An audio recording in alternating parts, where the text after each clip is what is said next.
राम, जय श्री राम।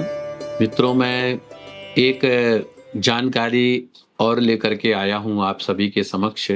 जैसे हमने आपको पिछली वीडियो में हमने आपको देव पूजन के महत्व के बारे में बतलाया था। जो ब्राह्मण देवता आपके यहाँ पूजन करवाने आते हैं, तो जो विधि करवाते हैं, तो आप लोगों को भी जब जानकारी होती है तो बहुत ही आनंद आता है। तो हमने उस वीडियो के माध्यम से आपको हमने बतलाने का प्रयास किया। आप प्रभु का जो पूजन करते हैं, उस पूजन के करने से क्या-क्या पुण्यों की प्राप्ति होती है, क्या-क्या महत्व होता है।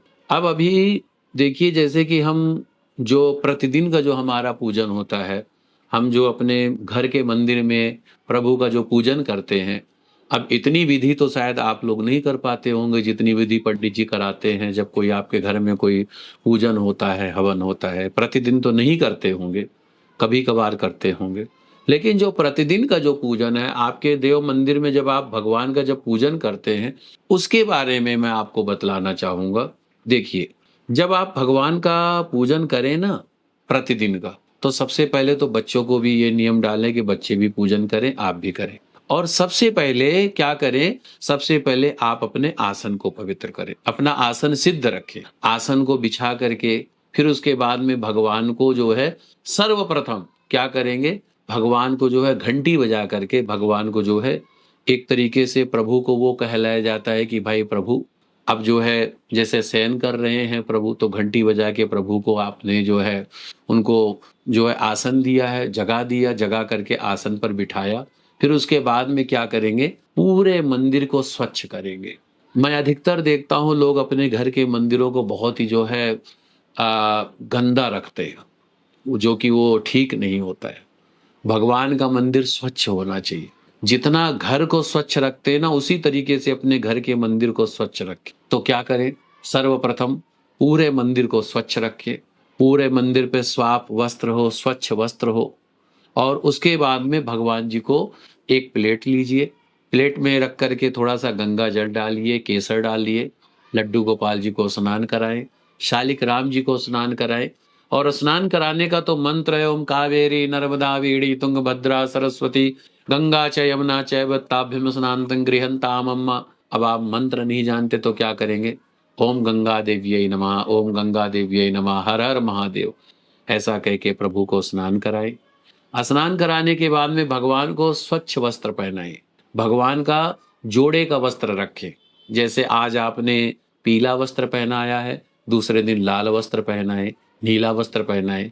फिर भगवान को स्वच्छ वस्त्र पहना के प्रभु को माल्य अर्पण आदि करें। फिर उसके बाद में क्या करेंगे, भगवान को आसन पर बिठा करके और सभी देवताओं को जो है बढ़िया से जो है इत्र का छिड़काव करें। सभी देवताओं पर इत्र का छिड़काव करने के बाद में फिर क्या करेंगे, फिर प्रभु को माला अर्पण करें।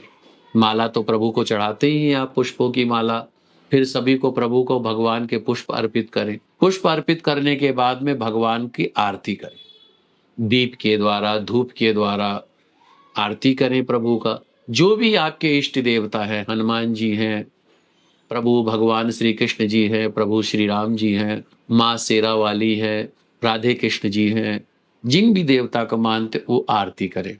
आरती पूर्ण विधि बढ़िया तरीके से आरती करने के बाद में फिर जो है जल थोड़ा सा हल्का सा जो है परिक्रमा के द्वारा जैसे जल थोड़ा सा छीटा करके चारों तरफ वो जल नीचे छोड़ दे। भगवान को सर्वप्रथम आरती दिखाएं। भगवान को आरती दिखाने के बाद में फिर आप आरती लें। फिर उसके बाद में क्या करेंगे, हाथ धोएं। हाथ धोने के बाद में क्या करेंगे, भगवान को भोग लगाएं।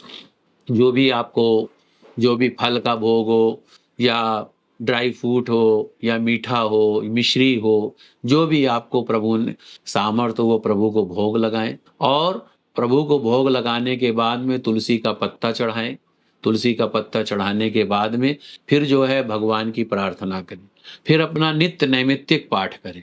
जो भी आप पाठ करते हैं, जो भी आपके गुरु महाराज ने, आपके जो है बड़ों ने जो भी पाठ बतलाया है वो पाठ करें। श्री हनुमान चालीसा का पाठ करें, श्री राम रक्षा स्तोत्र का पाठ करें, श्री विष्णु सहस्त्र नाम का पाठ करें, श्री गोपाल सहस्त्र नाम का पाठ करें। जो भी आप प्रतिदिन का पाठ करते हैं, हमारे ब्राह्मण भाई संध्योपासना करें।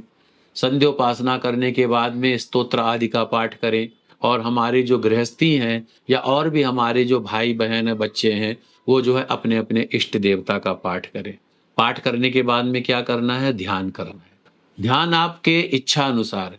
5 मिनट ध्यान करें, 10 मिनट करें, 15 मिनट ध्यान करें। ध्यान करने के बाद में फिर क्या करेंगे? आप एक तांबे के लोटे में जल भरिए। जल भरने के बाद में उसमें थोड़ा-सा पुष्प डालें, थोड़ा-सा जो है रोली डालें, थोड़ा-सा गुड़ डालें, भगवान सूर्य को जल अर्पित करें। भगवान सूर्य को जब जल अर्पित किया जाता है, तो इस मंत्र का उच्चारण करना चाहिए। कौन-सा? ओम आकृष्णेन रजसा वर्तमानो निवेशेन मर्तन् च हिरण्येन सवितारतेन देवो याति भुवनानि पश्यनः। अब आपको यह मंत्र नहीं आता है, गायत्री मंत्र का उच्चारण करें। ओम भूर्भुवस्वः तत्सवितुर्वरेण्यं भर्गो देवस्य धीमहि धियो यो नः प्रचोदयात्। भगवान सूर्य की तरफ देखते हुए उनकी जो किरणें आ रही हैं, उन किरणों को देखते हुए जल अर्पित करें।